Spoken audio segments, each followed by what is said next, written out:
اس کیمرے کے ذریعے سے لوگ جو سن رہے ہیں، سارا ملک تو نہیں سن رہا ہے لیکن جو سن رہے ہیں، یہ شادی بچے کا معاملہ ہے، بچی کا معاملہ، اللہ کے واسطے پوچھا کرو، پوچھے بغیر کرنا زیادتی ہے۔ میرے نبی کی حدیث سناتا ہوں، ما تزوجت وما زوجت الا بوحی من السماء نزل به جبریل۔ میں نے شادی کی یا بیٹی کی شادی کی، پہلے آسمان سے وحی آئی، جبریل آئے، پیغام لائے، حکم لائے، پھر میں نے یہ کام کیا۔ ٹھیک؟ حضرت علی رضی اللہ تعالیٰ عنہ پیغام لے کر آئے ہیں۔ پہلے ابوبکر صدیق نے رشتہ مانگا، آپ خاموش یعنی انکار۔ عمر رضی اللہ تعالیٰ عنہ نے بات کی، خاموش یعنی انکار۔ عبد الرحمن بن عوف نے حضرت علی سے کہا تم جاؤ۔ وہ فرمانے لگے میں تو بہت غریب ہوں، میرا تو گھر بھی اپنا نہیں، مجھے دے دیں گے؟ کہاں دے دیں گے، تم جاؤ۔ تو حضرت علی تشریف لائے، را کے بیٹھے تو شرم کی وجہ سے بولا ہی نہ گیا۔ تو آپ نے فرمایا علی کیسے آئے؟ وہ چپ۔ اب آپ کو تو پتہ تھا علی کیسے آئے، آپ تو اندر دیکھ رہے ہیں۔ تو آپ نے فرمایا لگتا ہے تم فاطمہ کے رشتے کے لیے آئے ہوگے؟ کہا جی ہاں۔ تو آپ نے کہا انشاءاللہ، اور یہ کہہ کر اٹھ گئے۔ تو حضرت علی باہر تشریف لے گئے، صحابہ کھڑے ہوئے تھے انتظار میں، کیا ہوا؟ تو فرمایا انکار ہو گیا۔ کہنے لگے کیسے؟ کہا کچھ بولے ہی نہیں۔ تو عبد الرحمن بن عوف کہنے لگے کچھ تو بولے ہوں گے؟ کہا بس انشاءاللہ کہا تھا۔ کہا تو پھر بس مبارک ہو گیا کام۔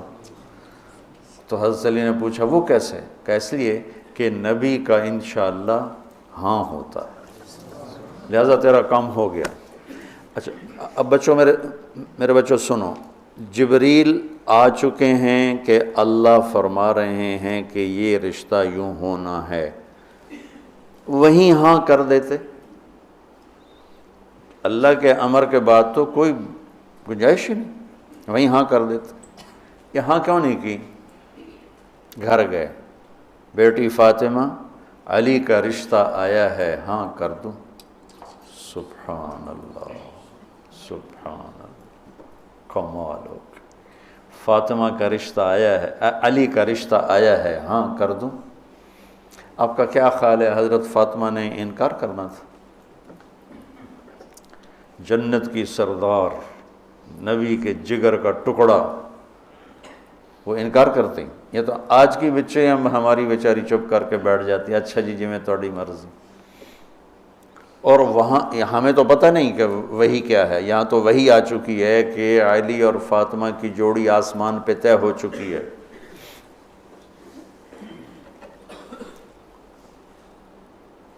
حضرت فاطمہ رضی اللہ تعالیٰ عنہ کے اقرار کے بعد آپ باہر تشریف لائے۔ وہیں اقرار کیوں نہیں کیا؟ ہمیں سبق دینا تھا کہ آسمان سے وحی بھی آئی ہو تو بھی بیٹی سے پوچھو۔ سبحان اللہ، سبحان اللہ، سبحان اللہ۔ آپ نے کہا علی بلاؤ لوگوں کو، تو وہ اس وقت مسجد بھر گئی ساری۔ تو آپ نے سامنے بٹھایا اور خود ممبر پہ کھڑے ہوئے اور فرمایا کہ لوگوں میرے پاس جبریل یہ پیغام لے کر آئے ہیں کہ میں اپنی بیٹی فاطمہ کا نکاح علی کے ساتھ کر دوں۔ پھر آپ نے خطبہ پڑھ کے فرمایا کہ علی میں نے 400 درہم کے عوض فاطمہ بنت محمد کو تیرے نکاح میں دیا، تو نے قبول کیا؟ تو انہوں نے کہا قبول، تو میں نے قبول کیا، اور سجدے میں چلے گئے اور زور سے دعا مانگی، رب اوزعنی ان اشکر نعمتک التی انعمت علی وعلی والدی وان اعمل صالحا ترضاہ واصلح لی فی ذریتی انی تبت الیک وانی من المسلمین۔ یہ دعا مانگی اور اللہ کے نبی نے کہا آمین۔ آپ نے زور سے اوپر سے کہا آمین۔ پھر آپ نے سارے شرکائے نکاح کو شہد کا شربت پلایا اور کھجور کھلائی، شہد کا شربت اور کھجور کھلائی۔ تو آسمانی وحی کے بعد بھی باپ پوچھ رہے ہیں کہاں کر دوں؟ تو ہمارے پاس تو وحی نہیں ہے، اور ایک بچی نے زندگی گزارنی، ایک بچے نے زندگی گزارنی، اور ماں باپ ان کی وہ رائے کے خلاف اولاد بولے تو وہ کہتے ہیں یہ گستاخ ہو گئے ہیں، یہ نافرمان ہو گئے ہیں، وہ پھر وہ ان کو وہ جذباتی طور پر نا ان پر پریشر ڈالتے ہیں، ہم نے تمہیں بچپن میں پالا، ہم نے، ماں کہتی میں تینوں دودھ پوایا، میں تیرے پوتڑے دھوتے، آج تو میرے اگو بلینا ہے۔ وہ اماں جی میں زندگی گزارنی ہے، تسی گزار بیٹھے ہو، میں گزارنی ہے۔ ہمارے دینی حلقے ہوں یا دنیاوی حلقے ہوں، نہ کوئی بچے سے پوچھتا ہے کہ بیٹا یہاں آپ کا کر دیں، آپ کا کیا رائے ہے، نہ کوئی بچی سے پوچھتا ہے کہ بیٹی یہ رشتہ آیا ہم ہاں کر دیں، بلکہ بچیوں سے چھپا کے رشتے کیے جاتے ہیں کہ وہ بچی کو پتہ ہی نہیں ہوتا۔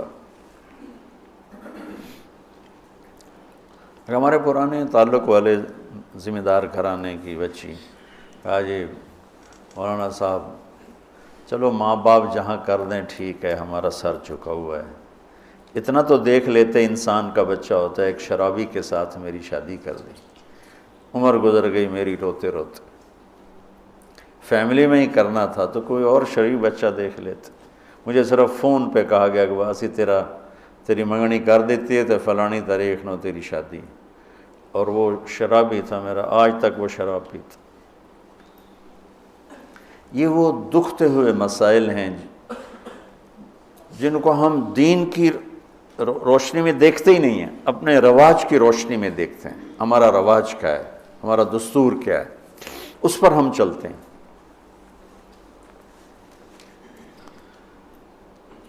تو میرے نبی نے ہم عمر سے شادی کی، سودا،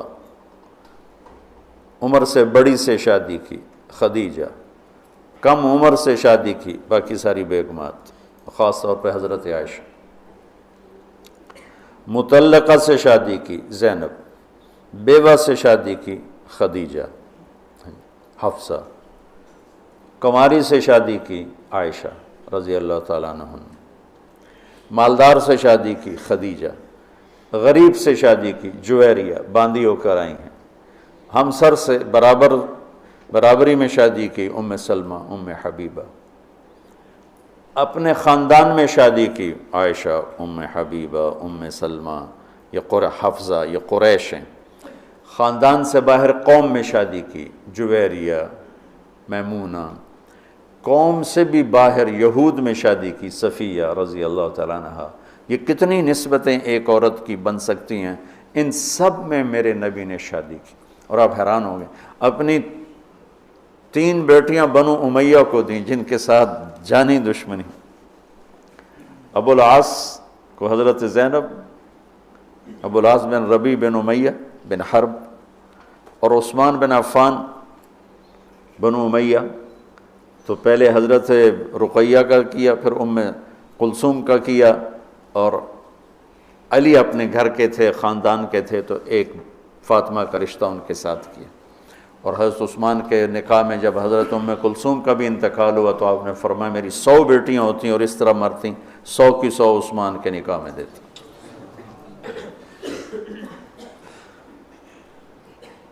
یہ معاشرت کے احکام کو اللہ روزے کے درمیان لے کر آئے، اوپر بھی روزہ ہے، نیچے بھی روزہ ہے، اور اس کے بیچ میں اللہ تبارک و تعالی ہمیں یہ دکھا رہا ہے کہ معاشرت عبادات کی طرح ہے، عبادت کی طرح ہے۔ معاشرت خوبصورت نہیں ہوگی تو ہمارا دین خوبصورت نہیں ہوگا، میں بیوی کو عزت نہیں دوں گا۔ دیکھو طنز کا بول ایسا جیسے کپڑے پھاڑ دینا، بے عزت کرنے کا بول ایسا جیسے کپڑے پھاڑ دینا، اور میں کتنا ہی پاگل ہو جاؤں غصے میں اپنا کرتا خود نہیں پھاڑتا ہوں، میں کسی کا کرتا تو پھاڑوں گا، اپنا نہیں پھاڑوں گا۔ تو میری بیوی میرا لباس ہے، مجھے غصہ چڑھا ہوا ہے، مجھے گلہ آیا ہوا ہے، تو میں لباس پہ ہاتھ نہیں ڈالوں گا۔ یہ میں کیا کہہ رہا ہوں کہ میں بیوی کی دل شکنی نہیں کروں گا، بیوی خامند کی دل شکنی نہیں کرے گی، برداشت کریں گے، تب جا کر یہ رشتہ خوبصورت ہوگا۔ دنیا میں کسی بھی رشتے کو باقی رکھنے کے لیے برداشت کے سوا کوئی قانون نہیں، اور اس رشتے کے لیے برداشت سب سے زیادہ ہے کہ برابری کا رشتہ ہے، کبھی خاوند گرم کبھی بیوی گرم، پھر دونوں ہی گرم تو پھر آگ بھڑکے گی اور بڑھتی چلی جائے گی۔ ایک بچہ مجھے آ کے ملا ملتان سے، ٹاپ کیا اس نے پورے پنجاب میں ایف ایس سی میں، تو کہا جی میں 2 دفعہ خودکشی کی کوشش کر چکا ہوں۔ میں نے کہا تم اتنے پڑھنے لکھنے والے بچے تم کیوں خودکشی؟ کہا جی میرے ماں باپ دونوں آپس میں اتنا لڑتے ہیں کہ ان کی لڑائی سے بددل ہو کر میں نے 2 دفعہ خودکشی کی کوشش کی۔ تو میرے نبی نے 11 گھر آباد کر کے ہمیں زندگی سکھائی ہے کہ اس خوبصورت رشتے کو کیسے نبھانا ہے۔